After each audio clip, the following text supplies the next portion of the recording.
I made a similar video to this about a year ago. This is my portable PA collection, but let's see my thoughts and how things have changed or improved from a year ago. So I'm going to call this the best of 2024 portable PA. The first speaker on the far left is the Behringer 40 Bluetooth. Let's talk about price. That's be the first things we're going to talk about. So the Behringer is the least expensive. Matter of fact, these speakers are lined up by price. So Behringer, $289, least expensive speaker, and it has that nice retractable handle. You can put it down or you can make it a little higher. It's kind of like a airport mobile suitcase. Next speaker is the new one, new kid on the block.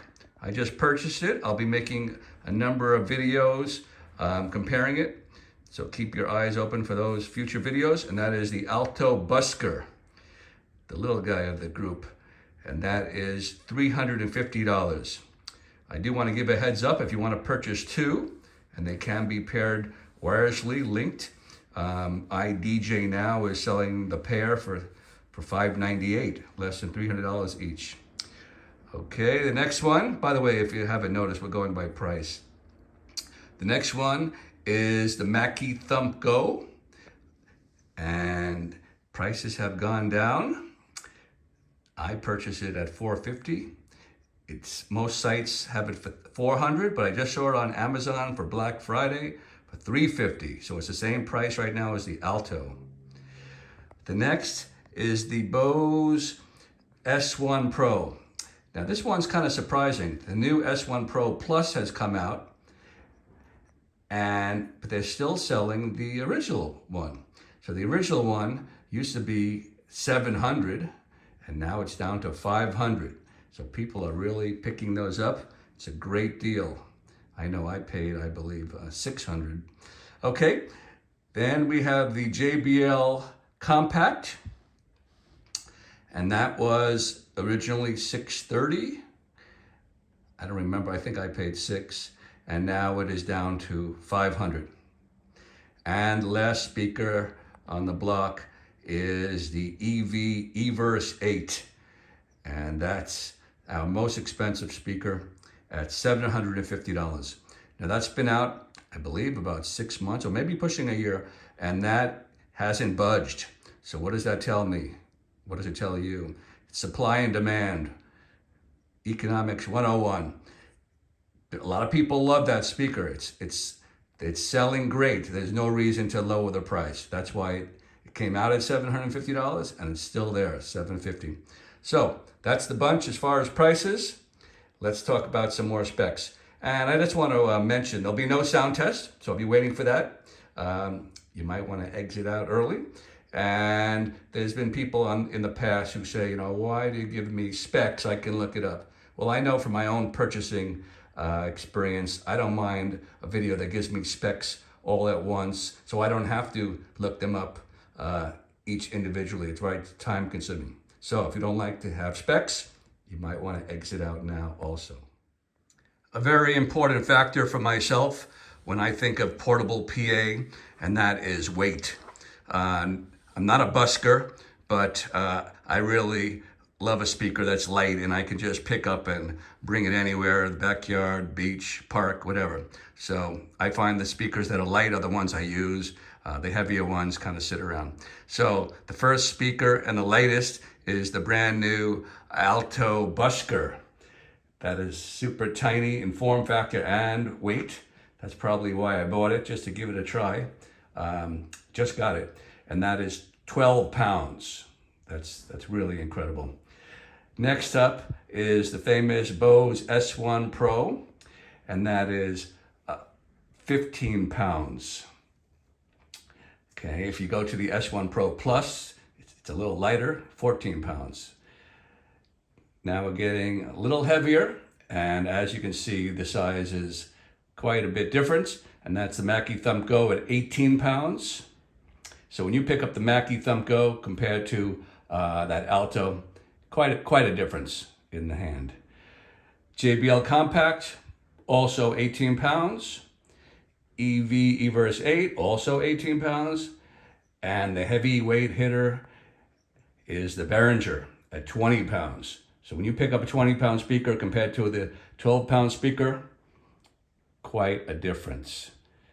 And that's one of the reasons why I've always kept the Bose S1 Pro, just because of its super featherweight. But now we have something even lighter, the Alto. Just to give you a size of form factor, size differences. Again, the Alto is the smallest. And then the largest in height, not by much, is the Mackie Thumpco. There's always going to be someone, or many people, who ask, so which one's the best? And I always usually come back and say, well, it depends on your needs. So for example, the JBL Compact here is the only speaker of the bunch that has a 3-channel instrument mixer, 2 XLRs and a 1/4 inch. Not all the others are two. Usually 2 XLRs or combo jacks. I'll turn them around and show you in a minute. But the JBL, so it's pretty popular with on the acoustic forum, acoustic guitar forum. So you can plug in 2 guitars and a mic, or 2 mics and a guitar. All the others, if you want to do that, you need a small mixer, and that kind of defeats the purpose, right? Also, the JBL is unique because the new Eon series is now coming with a 7-year warranty, which is wonderful. Only QSC at 6 years and Yamaha with 7 years can match that. So take that into consideration also. If you're a gigging musician and you're tough on your equipment, that 7-year warranty might be something that would seal the deal. Next question, might as well nip it in the bud. But which one is the best? Price independent, I'm willing to spend the money. Well, there you go. In my opinion, again, if you don't need the 3-channel mixer, the Everse 8. So I guess the old adage, you get what you spend. So it's $750 compared to the $350 speaker at the end. Or, people say, well, what if I get 2 Alto Buskers at $600 compared to the Everse 8? Well, write me those questions and we'll talk about your applications. But if I had to pick one best speaker, it's hands down the, I like to say, the Lexus of the group compared to the Toyota Corolla. You get what you spend. $750, my favorite, Everse 8, hands down. Okay, let's turn these speakers around and go over some of the features, functionality. So here's our new Alto Busker. Like I mentioned, 2-channel mixer, RCA's out, XLR out, which is really nice. I already plugged in a subwoofer, works fine. There is a downside to this speaker, and it's kind of bugging me, but again, you have to give up some things when you have the almost the least expensive speaker, and that is the volume controls. They're not labeled, so they're not repeatable. Everything is through the app, and even the app is pretty weak. Even the app, it's just a slider, but you can press a button and it'll say 75% or 100% volume, but you don't have fine adjustments. And I don't like pressing with my left hand and my right hand. I'm turning the knob. It's kind of funky. Okay, next one is your S1 Pro, and a lot of people will not go to the S1 Pro Plus because it's gone to the app, and this is old school dials. I really like it, and the opposite of the Alto, it's repeatable. You have your notches, and you can just go right back to your settings from before. It does have reverb. Alto also has some nice reverbs. It actually has a bunch of reverbs, and only about 2 or 3 are actually usable or different in my opinion, but I don't play guitar or vocals, so others might have others' opinion. Here's your Everse 8. I have the waterproof cover on there. That makes the speaker unique, that it has a certain waterproof rating. Again, 2-channel mixer, great app, best app of the bunch by far. And again, S1 Pro has no app. Here's your JBL with your 3-channel mixer that I mentioned. And it also has some funky control controls where you turn the volume dial and it kind of lights up green and it gets brighter green as the so you can't repeat the volume again. On the app has been updated and the app is pretty good. So that's something I don't like about the JBL, again, compared to the S1 Pro, where the volume, when you just reach over on the side, you're playing a gig, you can't really see where you're at, and nobody has the time to go to the app, right? On the JBL, you have a 1/4 inch out, auxiliary out to go to a subwoofer or another speaker, where the other speaker is, let's see, EV XLR out, S1 Pro 1/4 inch out, and Alto Busker, which is surprising for such an inexpensive speaker, XLR out. I like XLR out because most people have another handy XLR cable lying around, and I also like the connection better. It's more secure in case someone trips on it. Okay, and now our Behringer, it doesn't have any out, so you can't connect a second speaker, and you can't connect a subwoofer. So to me, that's a real weakness for this speaker. It also has Bluetooth, but it's the oldest Bluetooth. I think it's Bluetooth 4.0, where the others have gone to 5.0, 100 feet. This would be 50 feet. It does have your old school dials. Not a bad speaker. And then your last speaker is the Mackie Thumb Go. Again, it does have an app, which is pretty good. Nothing like the EV app. But it does have your volume control that you can see it, and it doesn't have fine adjustments, but you can see 3 o'clock, 12 o'clock, 9 o'clock.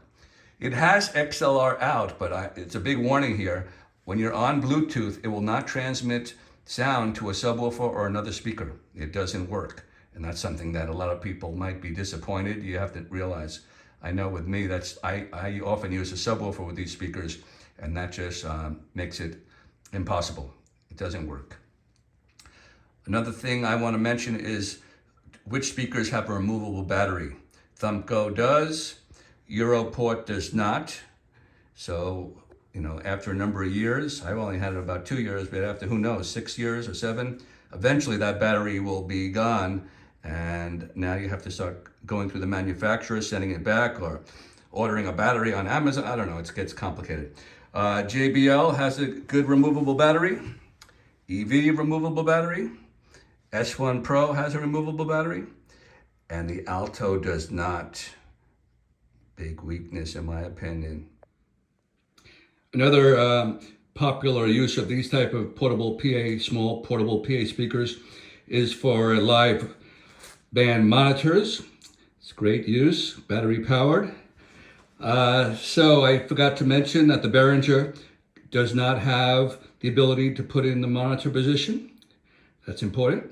So here you have the bunch that can, but there is one difference here that I want to point out, and that is, for example, here on the JBL, you have 2 USB cable outs, which is really handy. I know I've used it. You can be charging your phone or tablet for background music.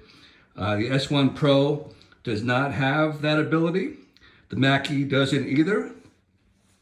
If you go to the S1 Pro Plus, they have USB-C out. The new Everse 8 is also USB-C out. And here your little Alto also has USB. I've told my family, I said, if there ever is a power outage and I'm not in the house, I have all these battery-powered speakers that you can be charging your devices. It's important to know. I don't live in hurricane land, but if you do, all kinds of things can happen. Power outages, you should be aware of this. Something I just learned recently, it seems like the Mackie Thumb Go, the tweeter is on the bottom. So they say you need to raise that speaker up high over the audience's head so the dBs aren't blocked. So I guess you need a pretty good stand to run that speaker in a live situation. Okay, going back to the Everse 8. When I made the statement, it's hands down the best speaker. That is my opinion. But there is something I want to emphasize.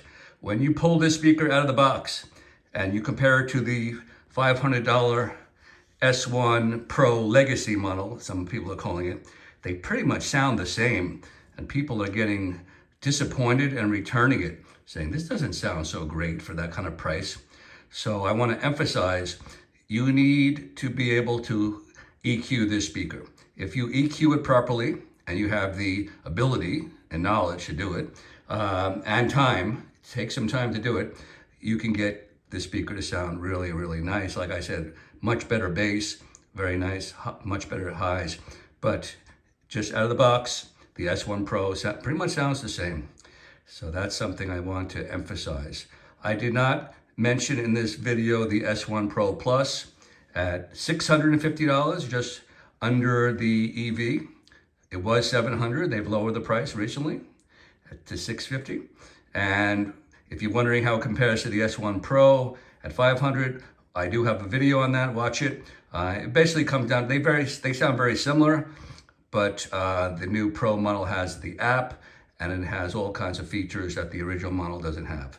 But if you just want plug and play, the S1 Pro at $500 is the way to go, again, in my opinion.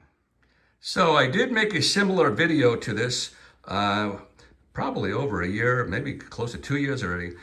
I did not have the Alto Busker, obviously. I just bought that. I haven't even done any sound testing with it, so I can't give you much information. But there'll be future videos very soon comparing that speaker to the Bose S1 Pro and the Mackie. To me, those are similar price speakers. But the reason, another reason I made this video is because prices have changed so drastically. You know, we had that horrible pandemic, and you couldn't even go to a store and find these speakers. You just had to trust someone on YouTube, like myself, or just buy it blindly, right? So now that these things are back in stock, and also obviously during the pandemic, you had that chip shortage that's finally getting better, that many speakers were not even available, and you had to wait months to get them. So that situation is better.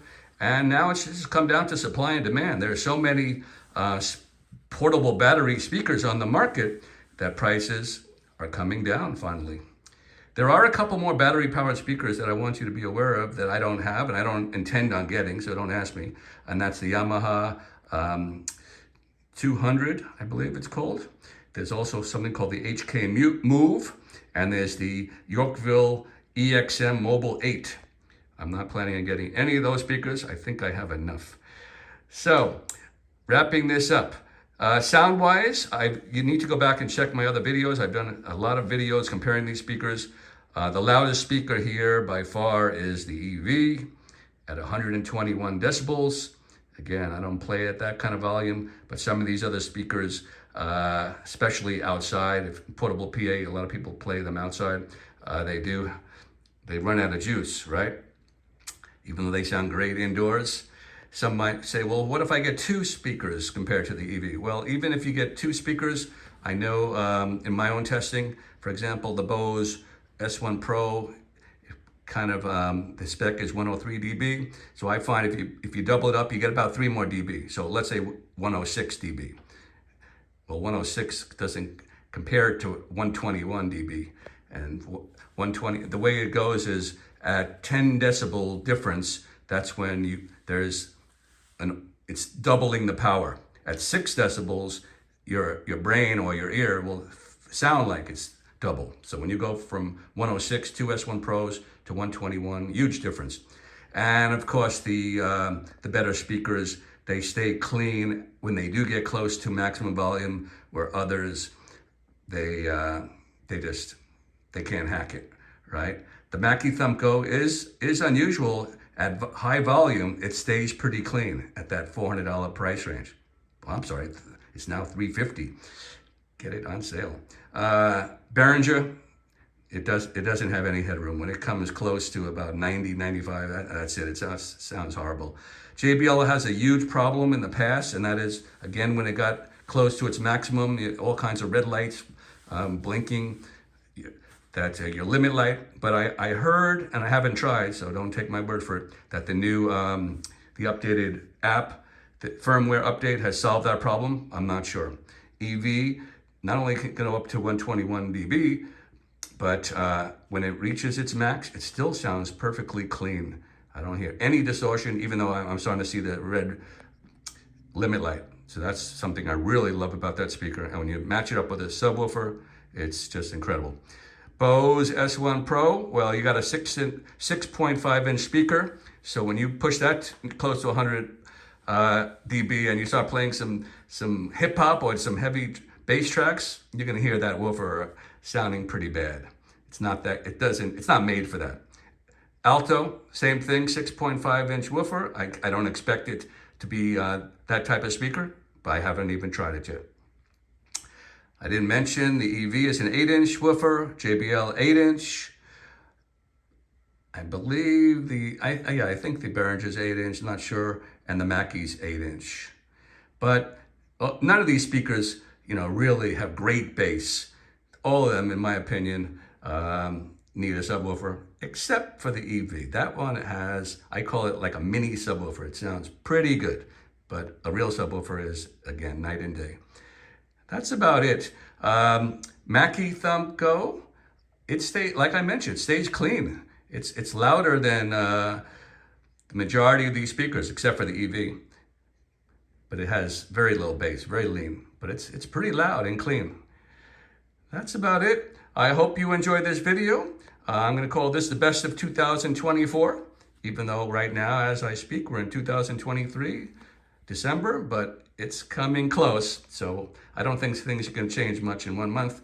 So I hope you enjoyed this video. Stay tuned, or go back and watch some of my previous videos where I actually do sound tests. But stay tuned. I'm really going to do a lot of videos comparing the Alto to the S1 Pro to the Mackie. Those are the three I'm going to be focusing on.